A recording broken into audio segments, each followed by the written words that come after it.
My first guest tonight is a terrific actor. He is in the best show on television right now. The best show on television. It's have you got Netflix? Yeah, hell yeah. All right, it's called Peaky Blinders. Yeah, that's right. It's about a criminal gang in Britain at the end of the First World War. Right. It's like I watched it. I was like, what the? Tutti frutti.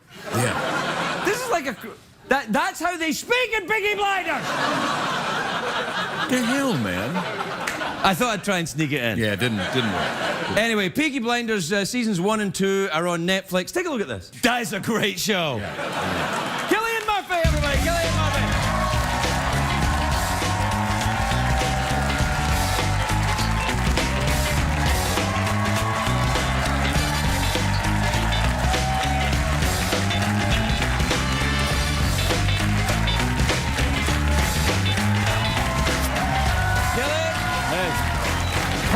Congratulations. I am not kidding. I came in one day and said to everybody, I didn't, before I even knew you were on, I said, you've got to see this show. It's amazing. Oh, thanks, man. Were you aware when you were putting it together of just how crazy this thing is? It's pretty wild. Yeah, no, I mean, I read the first 2 scripts. Right. You know, and that's your mistake. Never do that as an actor. Yeah. Well, if you go off the name alone, it doesn't reveal much. You know. I know. I thought it was about dancing or something. You know. Really, you can't tell. Right. But it was so compelling and so unusual and unique, and yeah, I was hooked immediately. The name Peaky Blinders is the name of the gang, right? And they were a real gang in Birmingham. Is that right? That's right. Yeah. And I mean, the name.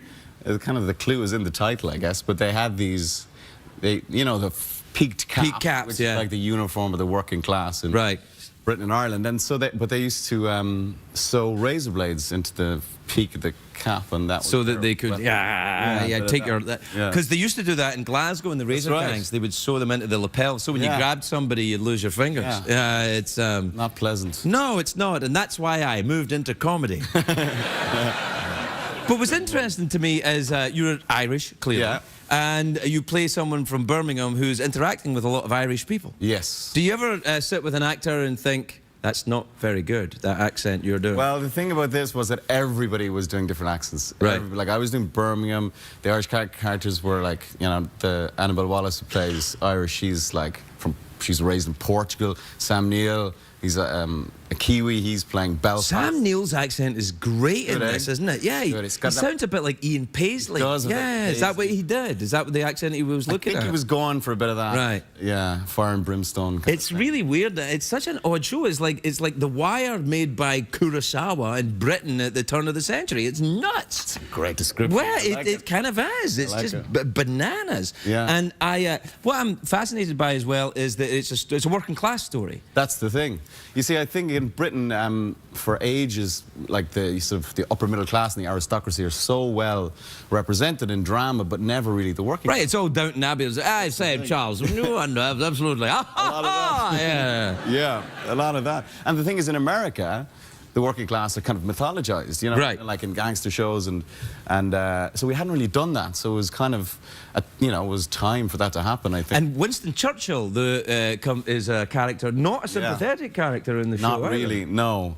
No, he did some bad stuff as well as some great stuff. Right, yeah. You know? I mean, it was the thing about Churchill is people forget, because they used to say in Britain, I don't know if he's the right man, but he was the right man for the job then. Exactly. Which they also used to say about Stalin. You know, it's like...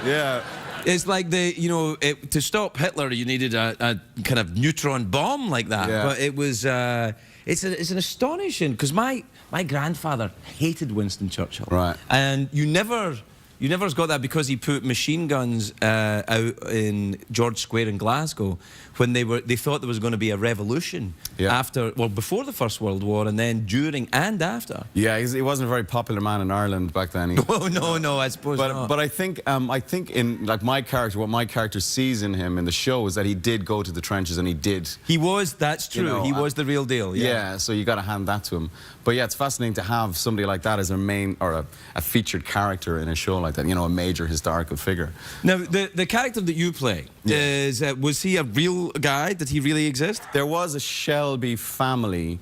Yeah. In fact, the writer Steve Knight is from Birmingham, so and he, you know, all these stories were passed down to him through his parents. Through his, I think his mother was like a runner for an illegal bookmaking gang. Good Lord. So he had them as a child, and these memories, and he wanted to tell this story.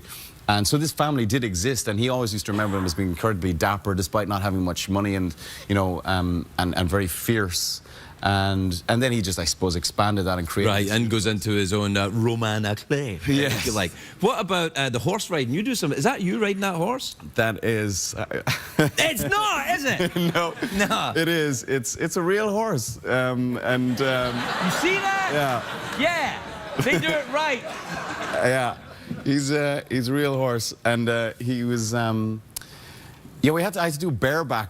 Right. I saw it in the very first scene of the first episode when you ride it, because my wife is big on horses. Oh, right, and okay. she's watching and she's going, oh, he's good. He can actually do it. And well, it's like, oh, so we get to watch it then? Well, it's it's that classic actor thing of, you know, do you fence? Do you ride horses? Do you drive a car? Yes, of course I do. But you don't, you know, I can't do any of those things. Can you drive a car? I have recently learned how to drive a car. Is that true? Yeah. But it's because you live in London? Yeah. Yeah, see, I lived in London. There's no need to have a car in London. It's a waste of time. It's just a way to get parking tickets. It kind of is, yeah. Whereabouts in London do you live? General kind of... I live in Queen's Park. Do you know? I used to live in Hartland Road. Really? Yes! Oh, just next to the subway station, well, or the London Underground. That is mad. I used to go to the discount chicken place right on the corner. It's now Mr. Fish. Oh, well, there you are. I could, yeah. Although, and I'm now a vegan, so well, I can't, yeah. Do you ever do that? Do you ever do the vegans? No, I'm not. I can't. I was vegetarian for like 12 years. What happened? Bacon sandwich? No, it wasn't the bacon sandwich. It was, I went venison. Venison? Yeah. You flash bastard. I know. And I felt amazing afterwards. What, you ate Bambi? Yeah. For 12 years you didn't eat meat and then you ate Bambi? It tasted so good. We'll be right back with Cillian Murphy, everybody. Cillian Murphy.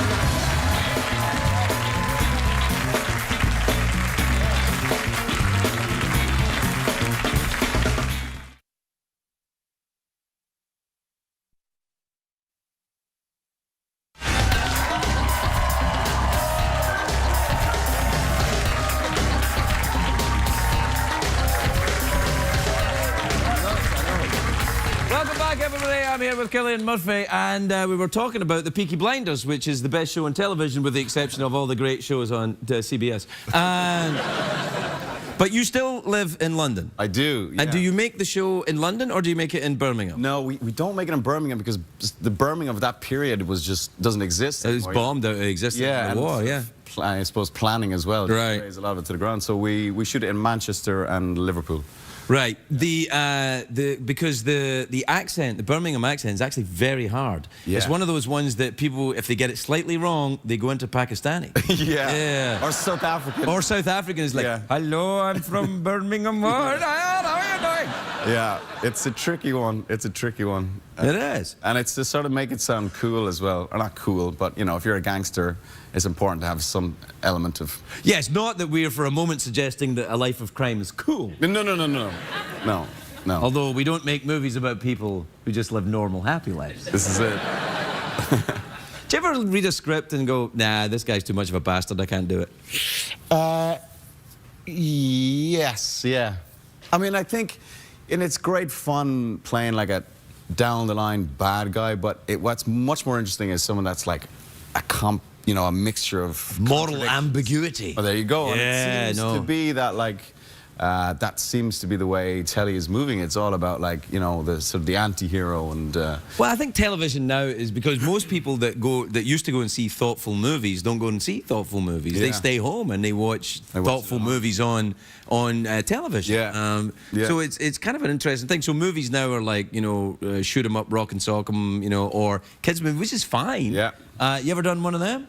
Which one? Well, the 28 Days Later thing. Oh, yeah. That was good fun. A lot of zombie action in that. A lot of zombies in that. You took your complete clothes off. You went full Kardashian in that movie. Yeah, I did do that. Yes. Thanks. Now everyone will be like Googling that right now. Find it on the internet. You don't necessarily have to use Google. You can use whatever search engine is legal on CBS. So, do you have a pet? I have a cat, yes. Oh, really? A cat, you said? Yes, I do. Got a cat? He's a ginger cat. You have no idea what kind of cat he is, do you? So you have a cat, and you live in London, and you have children? I do. How many? I have 2 boys. Well, that's enough. Yeah, it is. I have 2 boys, too. Do you? How old? 13 and 3. Oh, wow. This is... Yeah, Scottish people ejaculate once every 10 years. It's like, you know these big orchids in the jungle that once every 10 years just like that? And whoever's around gets pregnant. Wow. And that's... I thought it was the same with the Irish. It can be, I think. Yeah, I got lucky, I guess. Yeah. What age are your kids? They're 9 and 7, so... So you got right back to work. Yeah. Yeah, it took 2 years, but I did it. So, yeah, no, good for you. And that's it, no more. So your boys go to school there. Are they going to be actors, you think? I don't know. I don't know. Would you like them to be actors? I don't think you can really stop it, can you? No, you can't. Is the thing. I mean, yeah, as long as they're not goths, I don't mind. Not what? Goths. Goths? As in G-O-T-H-S. Oh, goths? Yeah. Yeah. We don't do THs very well in Ireland. No. No. Yeah. And I've been here so long that I didn't understand a word of what you said. Yeah. What part of Ireland are you from? Cork. Ah, that's down the bottom. Yeah, down I know south. where it is. Yeah. Yeah. My family are from Donegal. Oh, really? Yeah. Beautiful there. Yeah, no, I think so, yeah. I've never been to Cork, except the airport.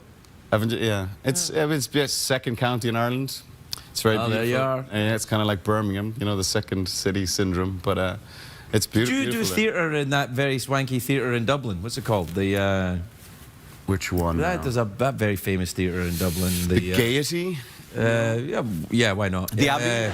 The Abbey is what I'm thinking. The Abbey, the National Theatre. Yeah. No, I've never worked in the Abbey, actually. You do a lot of theatre? I do a lot of theatre, yeah, but I've never worked in the Abbey. Do you do the Shakespeare? I have never done Shakespeare. See, it's about time, son. Do you think? It's about time. It's a high diddly-dee Hamlet. I don't know. I kind of a bit of a... I never trained, so I'd be a little, like, anxious about the whole Shakespeare thing. Well, I think that sometimes, though, if you look at Shakespeare... I mean, I was just thinking about the show you've done. Yeah. Right? And if you look at that Peaky Blinders show, and season 3 has just been announced, right? That's right. Right, so congratulations on that. That's great. But Thank you. You know, I was kind of like... You guys are like, oh, all right. We haven't seen it yet, so we don't know if we're happy about it. But I think that a naturalized approach to stories which have been told more than once is a very good idea. Yeah, that's true. And when you look at that period in history, with what's the name of the director, the guy who put it together? Otto Bathurst. Yeah, he's a bit of a star. He's very good. He's very talented, and he directed the first 3. And then Tom Harper directed the second 3. And then That's Colin just McCarthy. the same 2 guys over and over again? No, Colin McCarthy did the second season, second block. All right, I haven't seen the second season yet. Yeah, it's good. It gets darker. It gets kind of wild. Gets darker? Yeah, man. Yeah, it gets kind of, yeah, if that's... Wow, that's kind of like the Coen brothers get a little weird later on. Yeah, I know. I shall look forward to it. I really am taken with it. I think it's the most exciting piece of television I've seen in years. Oh, you're very good. And you are spectacular in it. Thank you. Anybody who knows anything about this show knows I don't do the crikey with actors, but you are really good. Well, I appreciate it. It was awesome. Cillian Murphy, everybody. We'll be right back.